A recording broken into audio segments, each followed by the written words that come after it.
Rewriting the script, Bethelene Hart.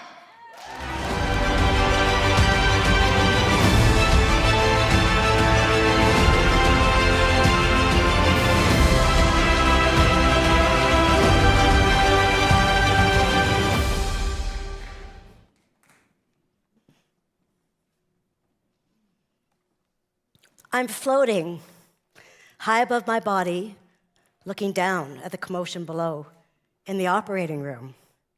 I want to live. I want to live. I want to live. I repeat it like a mantra. I had given birth to my firstborn, a son, 2 hours earlier.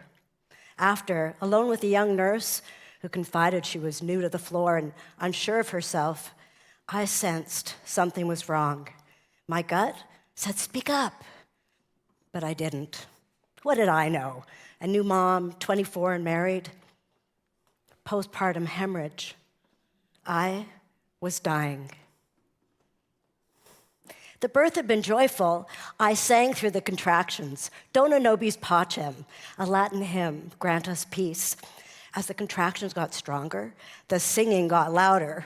By the 10th and final hour, I was belting out Dona nobis pacem like Celine Dion in Vegas. The nurse tapped on the door. "Can we leave the door open? The others want to hear you sing." And now I was fighting for my life. I want to live, I want to live, I want to live. Those words kept me from fading away. I thought about my father and his family. I went into labor on my father's birthday. His mother was orphaned at her birth, and his brother and only sibling had died years earlier, leaving behind a young family.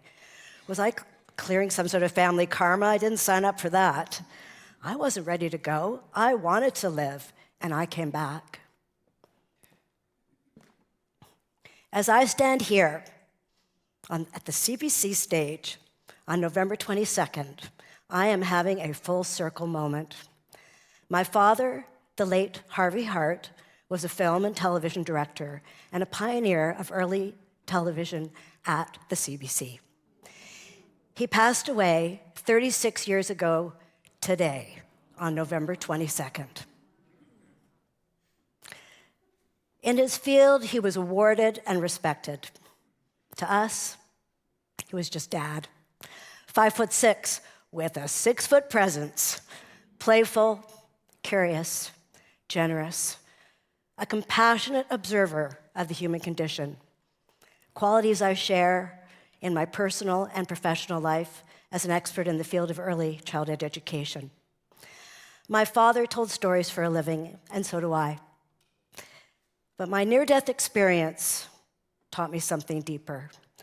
That quiet sense, the one we so often dismiss, it matters. My not listening to it almost cost me my life. I've taught my children that are now grown the importance of listening to their intuition, and that fear and anger can drown it out.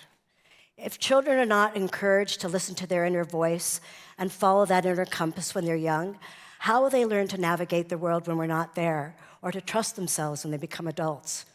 It took me a little longer to trust myself. There were times in my life where I was alive, but not really living. 2 marriages where I was more a passenger in my own journey.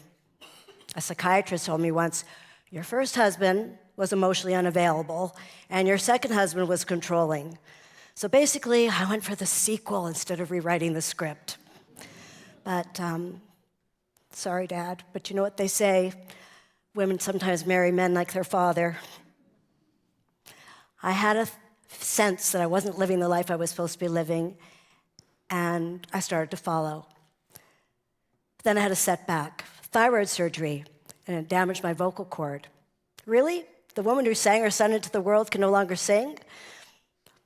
I kept going. It didn't stop me from becoming an inspirational speaker. I'd built before, and I would build again. This time, maybe not with volume, but with clarity, because the world is loud, and fear is louder, but our inner guidance is quiet and steady. My father told stories to make sense of the world, and so do I. Stories build emotional intelligence, teach, and reconnect us to ourselves. I am living the life I'm meant to live. Okay, it only took 2 marriages, a near-death experience, and a very persistent inner voice, but I got the message. You don't need to be floating above your body shouting, I want to live. You can start now. Don't play it safe. Play. Because it's not the roles and titles we carry that echo on. It's how bravely we live that quiet truth and how boldly we taught others to do the same. Thank you.